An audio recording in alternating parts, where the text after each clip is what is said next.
Right. అది. అయితే అన్నగారు ఒక మాట ఏంటంటే, రేవంత్ రెడ్డి సర్కార్ వచ్చిన తర్వాత రియల్ ఎస్టేట్ ఏదైతే స్తబ్దుగా ఉండిపోయిందో, అవును. ఆగిందో అప్పుడు చాలామంది మిత్రులు ఏమన్నారంటే, ఇది కరెక్షన్ పీరియడు. హుహు. ఇలా జరగాలి. అసలు కేసీఆర్ ఎంత పని చేశాడు. రియల్ ఎస్టేట్‌ని సామాన్యునికి అందకుండా చేశాడు. సో, ఇప్పుడన్నా కనీసం ఆకాశం నుంచి ధరలు దిగొస్తాయని చాలామంది సర్ది చెప్పారు. రైట్. మీరు వినుంటారు అవన్నీ. ట్రూ. ట్రూ. ట్రూ. సో, సంతోషం అనుకున్నాం. హ్మ్.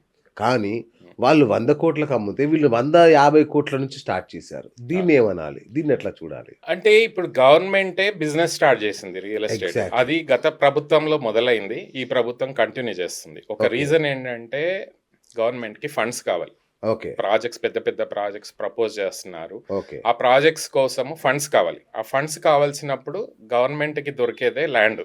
మన హ్మ్. దగ్గర అబండెంట్‌గా ఉంది హైదరాబాద్ చుట్టుపక్కల 360 డిగ్రీస్‌లో వేరే కరెక్ట్. సిటీస్‌కి కరెక్ట్. లేని అడ్వాంటేజ్ హైదరాబాద్‌లో ఉంది. అవును. అందులో నియోపోలిస్, కోకాపేట్ ఏరియా మీకు తెలుసు కదా! లాస్ట్ ఆక్షన్స్‌లోనే ఫస్ట్ ఆక్షన్‌లో 30, 40 కోట్లకెళ్ళింది. సెకండ్ ఆక్షన్ వచ్చేసరికి 60-100 కోట్లకెళ్ళింది. థర్డ్ ఆక్షన్ మరి రేవంత్ రెడ్డి గారు వచ్చాక మళ్ళీ ప్రపోజ్ చేస్తే ఈసారి ఏకంగా 130 క్రోర్స్ నుంచి 150 క్రోర్స్ దాకా 6 ప్లాట్లు అమ్మితే national level players like brigade గానీ, గాడ్రేజ్ గానీ, మన లోకల్ ఎంఎస్ఎన్ కానీ వీళ్ళు కొనుక్కున్నారు. అందులో అగ్రెసివ్‌గా కొన్నారు. రైట్. 150 క్రోర్స్ దాకా వెళ్ళింది.